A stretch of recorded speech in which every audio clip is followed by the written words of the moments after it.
What's up, my YouTube world? It's Queen Wisdom coming live from the world. I'm actually taking care of business today, so I'm ripping and running with my son in the back.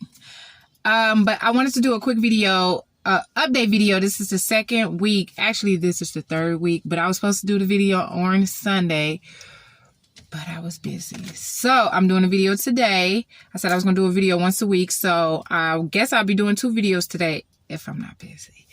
But quick update, weight loss update. I am officially 11 pounds down.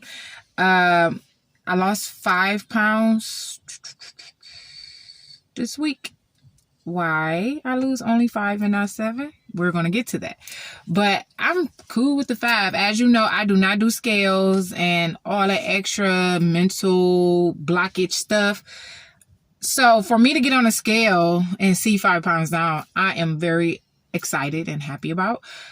Usually I lose weight in my face first, so I'm actually shaping my body this time and losing weight where I want to lose it. So I won't look all skinny in the face and then thick everywhere else. So I'm actually controlling where I lose weight, which a lot of people say you can't control, but you really can if you put your mind to it.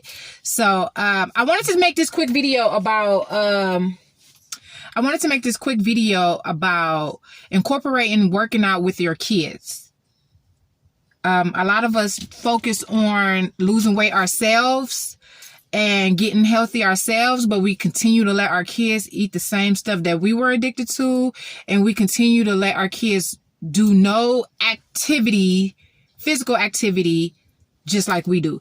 And we get up and we plan our workout. We get up. I hope everybody get up and meditate and stretch. But if not, you know, that's more important than working out, actually. If you're meditating and clearing your mind, is more better than working out itself. If you're too busy to meditate, try to work out. Try to meditate and then get too busy to work out, just in case it doesn't pan out that way. Just in case somebody called, let me put my phone on airplane mode. There we go. So I won't get any interruptions. So a lot of us, like I was saying, we don't incorporate our household into our new lifestyle.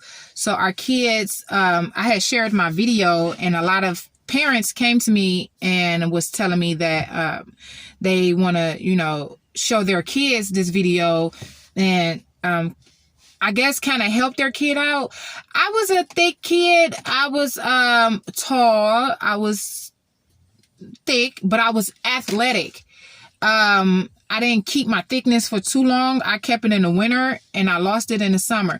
But it was times where I kept it through the summer and winter, and another summer and another winter, because I use food as a coping mechanism. See, a lot of teenagers and a lot of kids don't have coping mechanisms.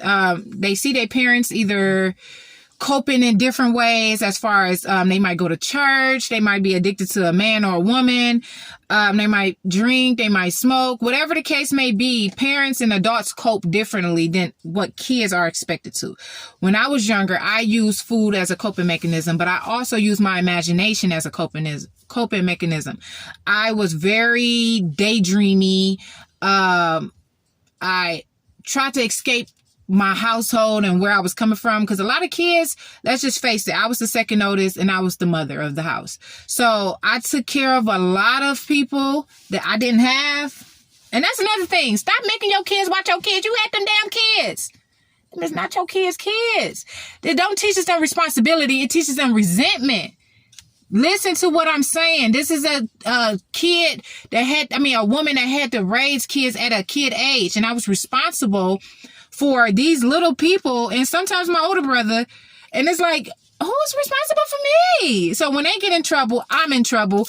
When they didn't clean up, I'm in trouble. Stop allowing so much pressure on your kids. Let your kids be kids. I was an adult at 11, and I still take care of the house. It never goes away. I'm always worrying about somebody else and what to do to make them happy, and nobody focuses on Queen. So I had to, and when you break that curse, trust me, you're going to get some people hating you. Let them hate you. Let them hate you. Because what they gonna do? Pray against you? Let them pray against you. Moving on. You can't do nothing about it. So stop. Allow your kids to be kids. Your kids did not have those kids. So your kids should not have to watch those kids. Because your youngest don't have to watch anybody. Your youngest is not responsible for anybody. So your youngest is going to grow up messed up in the head because they never had no responsibility. They always had either you, your other kids, or somebody taking care of them. So if you can't provide the same responsibilities for your oldest child, for your youngest child, don't have them doing the same thing. Like, for an example, if you allow your kids to watch other kids, they shouldn't have to do chores. I literally had to do chores, watch kids. I was working at 11, 12, 13, 14, and 15, working real jobs. Plus having to take care of home at 11, 12, 13, 14, 15. So, of course, I used food as a coping mechanism because I couldn't talk to my mom any kind of way. Like, look, lady, I don't want to watch your kids. I'm on punishment. So it was like, I didn't have no choice but to eat. I couldn't talk to my mom. I couldn't talk to my stepdad. I couldn't talk to the church. I had my books. I read 7 books a week. Nobody seen that as a cry for help. Oh, she's smart. No, that's a cry for help. If your kid is stuck in a book, it's a cry for help. They're trying to escape their reality. Their reality and what they seeing is not conducive to their health. They don't even fit in. So they suffocating and all into the books and eating, overeating. That is a cry for help. That's a coping mechanism. That's your kids telling you that. And it's an oral fixation. So if your kid is overeating and they've been told that they talk too much, not to voice their opinions about something, they daydream too much, everything that they do that they use to cope, you telling them that they do too much of, then they're going to run a fool. Now you're not saying anything because they're quiet. They're not daydreaming. They're not going into outer space. They're eating, which when you're eating as a kid and you're using it as a coping mechanism, you are for a fact going into outer space. Let's just put that out there. You're going into outer space. It's like a meditative thing. I am a witness of it. You're like, oh, my mama get on my nerves. And then you go eat you a good old donut and you like, I'm good. As a kid, you know what I'm saying? Like, this is kids. Like, oh, I can't say what I want to say, so I'm going to go eat. And I'm going to eat, and it makes me feel good. And now I'm addicted to eating the wrong things. And we scared to talk to our kids. We scared to ask them what's going on. We scared to do any of it. But it's our fault as parents. We didn't teach our kids good coping mechanisms. So in order to break this curse, you have to do it now. Corey gets up in the morning.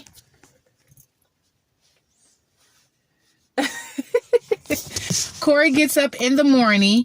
He works out, he stretch, he meditates. Why? Because I work out, I stretch, and I meditate. Then you can have breakfast. You can't put stuff on your stomach and you thinking about what you dreamed and yesterday. No, let it go. Teach your kids meditation. Teach your kids stretching. Teach your kids to praise their body by working out in the morning or at night or whatever time. Praise your body for being able to do this. A lot of people are not able to do this. A lot of people are not able to do this. This. People are not able to do this. So I'm going to praise my body and I'm going to teach my son to praise his body because I can do it. It's people begging to be in this world. People on their deathbeds. People can't walk no more. People can't breathe on their own no more. But they praying to God to still be here. So why not take advantage of this life? Why not teach your kids to take advantage of this life? Don't sit around depressed. Your kids should not be depressed. Depression in a kid is a form of a terrible eye-opener for the parent. It's something you're lacking. It's something you're doing. And I'm not saying it's all your fault. It's something you learned. Oh, I don't want to tell my kid they kind of big because it's going to hurt their feelings. I'd rather hear from my parent than to hear from the kids at school that don't know me. Let me know that your child is not looking right. You ain't got to be mean about it. You fat, blah, blah, blah, blah, blah. You ain't got to be like that. You don't have to talk to your kids degrading. You don't have to talk down to them. Ask them, is there something that you're going through? You know that you could talk to me. You trust me. You can trust me. Trust me. Is there anything you want to tell me? I was going through a lot and I couldn't tell anybody. Nobody. I'm 15. I'm overweight. Got raped at 15. Couldn't tell nobody. Got raped at 17. Couldn't tell nobody. All I did was eat. Eat. So I didn't know what to do. And then you grow up with all these stuff in your head and you don't know how to heal from because you don't know right coping mechanism, right coping skills. You don't know how to react. It's just turning into the kid all over again. So if you want to incorporate your new lifestyle, make sure you incorporating it through the whole house. Don't cook you a healthy meal and then cook your kids junk food. Because that's what they used to. They ain't gonna eat the same thing you did. You didn't want to eat the healthy food at first either. You didn't want to get up in the morning and work out. You didn't want to get up and stretch. You didn't want to meditate. It was all taboo to you. But when you started, it became a routine. Now it's a lifestyle. Now I have to get up and meditate. Now I have to get up and work out. Now I have to get up and stretch. Now I have to eat right because it feels good. Not because I have to. It feels good to my body to thank my shoulders for being there. Thanking my ankles for holding all this weight up all day. Thanking my feet. It feels good to do that. So start teaching your kids these same coping mechanisms. And that way you won't go back to your old lifestyle because your kids are going to hold you accountable. After 6 months, your kid going to be looking at you like, Mama, is you supposed to have that? Mama, come on, let's work out. Daddy, let's work out. Come on, Daddy, let's get up and go outside and play. Our kids are the real gods. They're not conditioned anything. They are the real gods. We stunt their growth by conditioning them to bad habits. We stunt their growth by conditioning them to the wrong coping mechanisms. We leave everything up for the world. We leave the world to train our kids. The music, the food, the culture, everything. We don't do nothing ourselves to actually sit and teach our kids.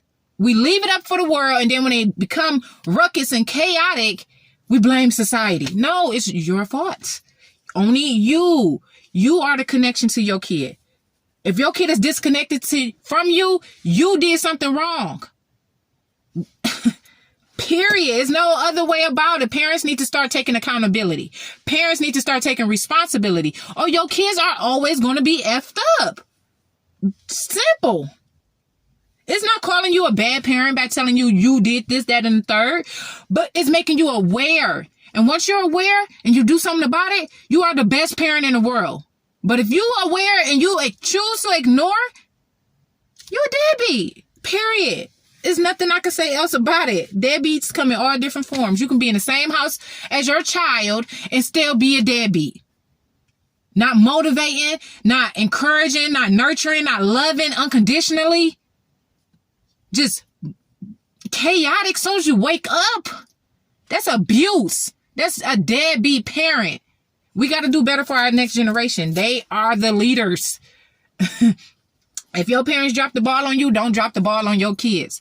Teach them. Teach them. Teach them. I don't have no more social media, so I guess Snapchat. Y'all can look me up on Snapchat. I think it's Queen Wisdom. Yep, it is. Or Thick Vegan Jazz. ThickVeganJaz. And it's Thick Vegan Jazz for Instagram also. Thank you guys for watching. I love you guys. Have a Merry Christmas. Happy New Year. We're going to lose this Christmas weight. You got anything to say, King Corey? Nothing? Peace. Peace in the Middle East.